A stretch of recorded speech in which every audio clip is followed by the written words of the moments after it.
A night out that changed everything. I never thought I'd find myself in this situation. I'm a 25-year-old wife, happily married to my 22-year-old husband, who is everything I ever wanted. He's sweet, caring, and incredibly supportive. I often tell him he was my first. But the truth is a bit more complicated. I have a body count of 21. My husband is wonderful in many ways. He cooks for me, has a stable job, and lets me stay home.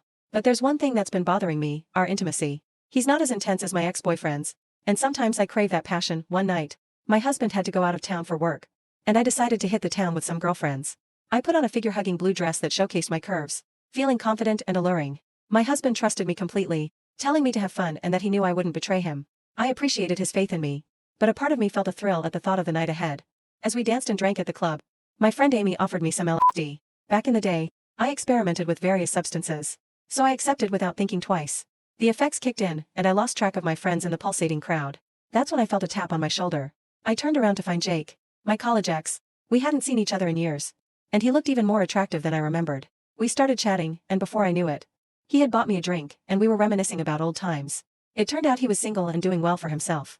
The chemistry was palpable, and when he suggested doing some lines of coke, I agreed, seeking a thrill. After an hour of partying, I decided it was time to head home since I still couldn't find my friends. Jake insisted on walking me back, saying it wasn't safe for a girl to go home alone.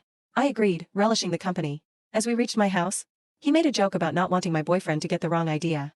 I laughed and told him, he's my husband now, and he's out of town. That's when I invited him in for a drink. I thought it would be harmless, but as we started talking, the subject turned to intimacy.